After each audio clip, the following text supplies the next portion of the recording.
Over 3,000 years, one small green plant has been sitting in the courtyards of millions of homes across Asia, quietly outperforming some of the most advanced anti-inflammatory compounds that modern science has ever developed. Not in legend, not in folklore, in peer-reviewed, published clinical research. And yet, most of the world has never heard of it. Or if they have, they've dismissed it as a kitchen herb, a garden decoration, a thing grandmothers fuss over. This is holy basil, known in Sanskrit as Tulsi, a word that translates to the incomparable one.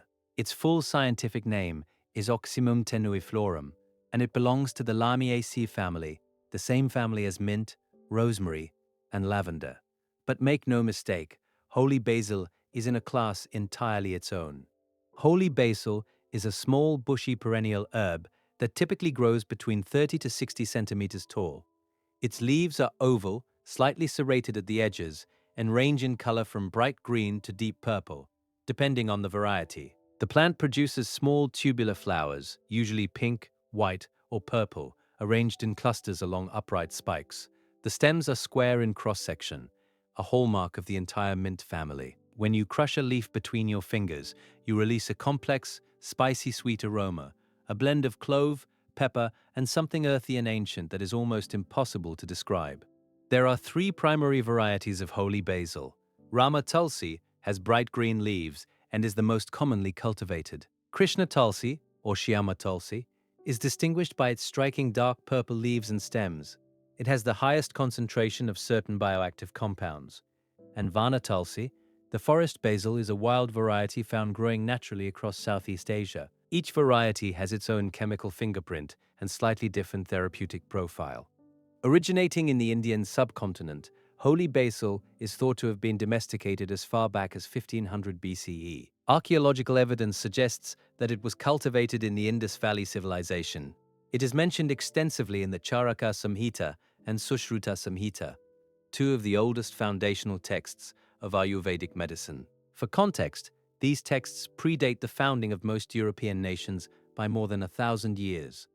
What makes holy basil truly rule-breaking in the plant kingdom is a phenomenon called adaptogenic activity. An adaptogen is a plant that helps the body resist physical, chemical, and biological stress, not by targeting one specific system, but by modulating the entire stress response network. Very few plants on Earth qualify. Holy basil is one of them. It acts simultaneously on the immune system, the endocrine system, the central nervous system, and the cardiovascular system. In clinical pharmacology, you rarely see a single compound, let alone a single plant, do all of that. Holy basil is a tropical and subtropical plant at its core. It thrives in warm, humid environments with temperatures between 20 degrees Celsius and 35 degrees Celsius, roughly 68 degrees Fahrenheit to 95 degrees Fahrenheit. It does not tolerate frost at all. Even a single night of below zero temperatures will kill the plant entirely. In the right climate, however, it is remarkably hardy, drought-tolerant once established, and capable of growing in relatively poor soils where many other crops would struggle. The ideal soil for holy basil is well-draining, loamy soil with a pH between 6.0 and 7.5. It can survive in sandy soils and even in soils with moderate nutrient deficiency, but it will not tolerate waterlogged conditions. Root rot is its primary enemy. Good drainage is non-negotiable. The plant needs full sun, a minimum of 6 to 8 hours of direct sunlight per day for optimal growth and maximum concentration of its essential oils. In terms of water needs, holy basil requires moderate irrigation. During the establishment phase, the first 2 to 3 weeks after transplanting, it needs consistent moisture. After that, it becomes more drought resilient. Overwatering at any stage reduces the concentration of volatile compounds in the leaves, which directly impacts both aroma and medicinal potency. Experienced growers in India use what's called deficit irrigation during the pre-harvest period, deliberately reducing water by 20 to 30% in the final week before harvest, to stress the plant and trigger higher essential oil production. It's a counterintuitive technique, but the science supports it. The top producing countries for holy basil are India, by a very large margin, followed by Nepal, Sri Lanka, Thailand, Indonesia, Vietnam, and Bangladesh. India alone accounts for roughly 60 to 70% of global production, primarily in the states of Madhya Pradesh, Uttar Pradesh, Rajasthan, and Gujarat. The essential oil extracted from Indian Tulsi is exported globally and used in the pharmaceutical, cosmetic, and aromatherapy industries. The global Holy Basil extract and essential oil market was valued at over 180 million US dollars in 2203, with a projected compound annual growth rate of around 8 to 10% through 2003, driven largely by rising demand in functional foods, nutraceuticals, and integrative medicine. Now let's talk about the growth timeline. From seed to first harvest, Holy Basil takes approximately 60 to 90 days. Seeds germinate within 5 to 10 days when soil temperature is above 20 degrees Celsius. Seedlings emerge with their characteristic oval cotyledons, followed by the first true leaves by day 14 to 18. By week 4, the plant reaches 10 to 15 centimeters in height and begins developing its branching structure. By week 6 to 8, flowering spikes begin to emerge at the tips of branches. This is the critical phase for harvesting leaf biomass, because once the plant enters full flower, leaf production slows and essential oil concentration begins to shift chemically. For maximum medicinal potency, farmers harvest the aerial parts, the stems, leaves, and flower buds, just as the first flowers begin to open, usually in the morning hours when essential oil content is at its peak. After the first harvest, the plant regrows vigorously and can be harvested 3 to 4 times per growing season.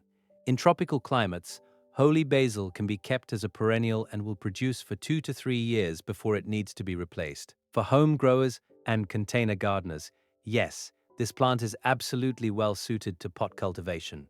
A standard 10 to 12-inch container with drainage holes, good potting mix, and a sunny windowsill or balcony is sufficient. In colder climates like Northern Europe, Canada, or the Northern United States, it can be grown indoors year-round under grow lights, or outdoors as an annual during summer. It does not need special equipment. It does not need a large farm. A single plant in a clay pot on your kitchen windowsill is enough to give you a continuous supply of fresh, living medicine. Holy Basil contains a remarkably diverse array of phytochemicals. The primary bioactive compounds include eugenol, a powerful phenylpropanoid also found in cloves, rosmarinic acid, ursolic acid, oleanolic acid, linalool, carvacrol, beta-caryophyllene, luteolin, and apigenin.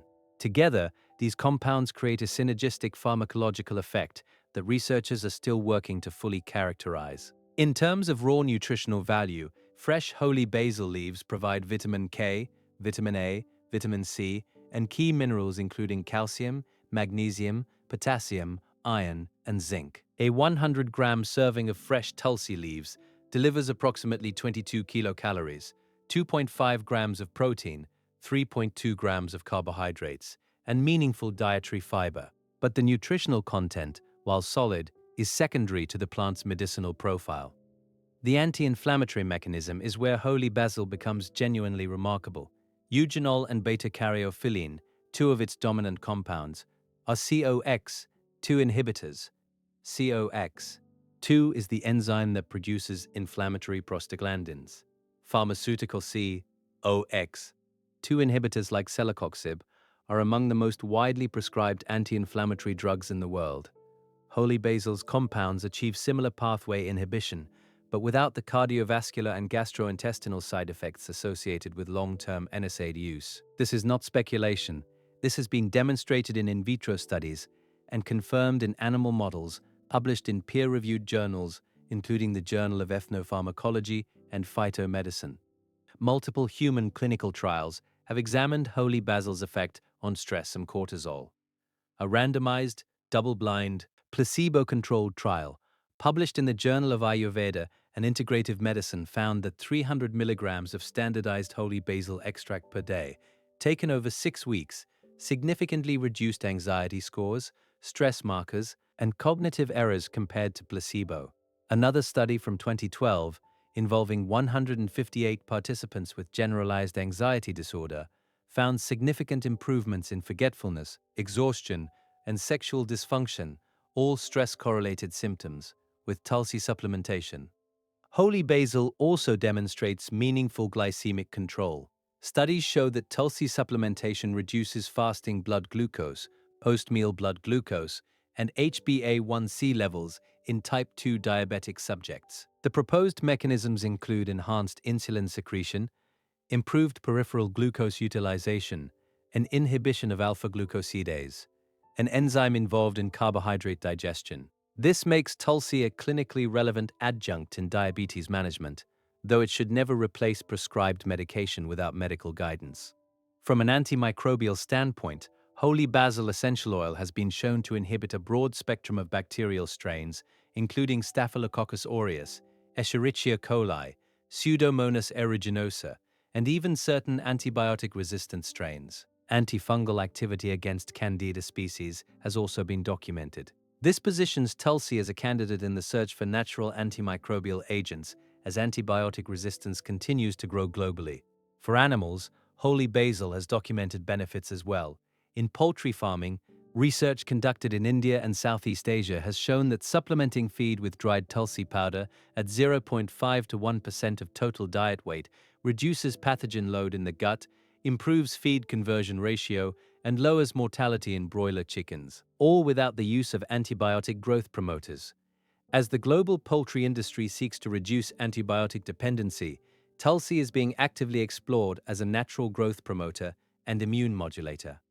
Environmentally, Holy Basil is a net positive in every measurable way. Its flowers are exceptionally rich in nectar and produce pollen attractive to native bees, honeybees, and butterfly species, making it an outstanding pollinator plant in kitchen gardens and agroforestry systems. Its volatile emissions, the same aromatic compounds that give it its scent, function as natural repellents for mosquitoes, aphids, mites, and certain moth species. Fields intercropped with Tulsi show reduced pest pressure on neighboring crops, reducing the need for chemical insecticide applications. And as a dense, fast-growing ground cover, it contributes organic matter to soil upon decomposition, improving soil microbial diversity over successive growing seasons. We are living in an era of chronic systemic inflammation, cardiovascular disease, type 2 diabetes, autoimmune disorders, anxiety disorders. These are the defining health crises of the 21st century, and at the molecular level, they all share a common thread: dysregulated inflammatory signaling. The pharmaceutical industry spends billions every year developing compounds to address these pathways. And here, in a small plant that grows from a seed in 2 weeks and thrives in a terracotta pot on your balcony, nature has already provided something that addresses multiple of those pathways simultaneously, safely, affordably, and sustainably. That is not a claim against modern medicine. Modern medicine saves lives. But the idea that we should wait for pharmaceutical validation before we grow and consume a plant that human populations have safely used for 3 millennia, a plant that has been studied in over 300 peer-reviewed scientific publications, that idea deserves to be questioned.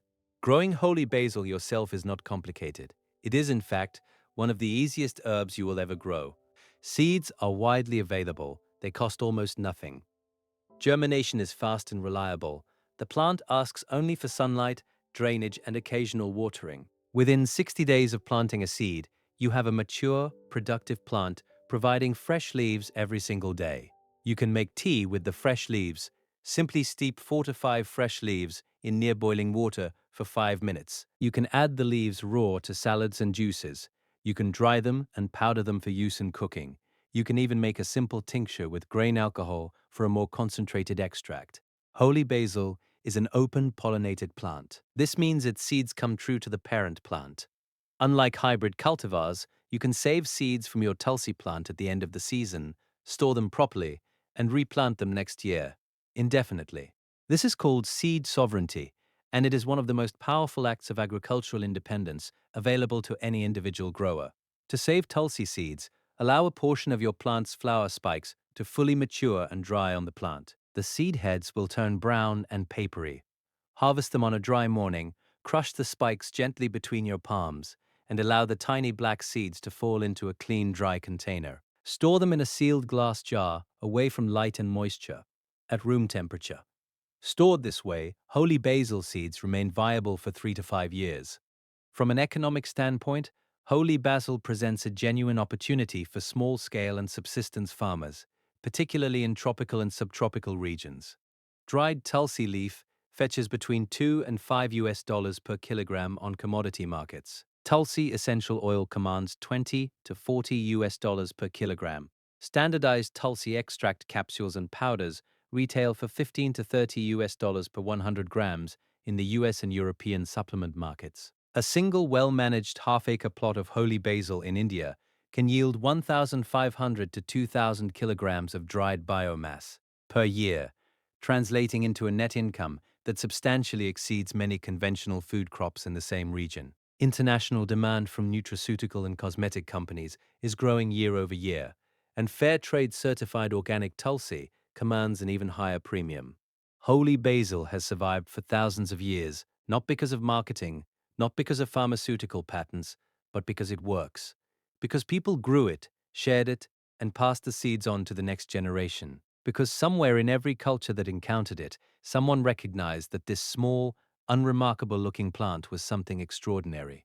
Hit the like button so this knowledge reaches more people who might benefit from it. Subscribe so you don't miss what we cover next, because we are just getting started.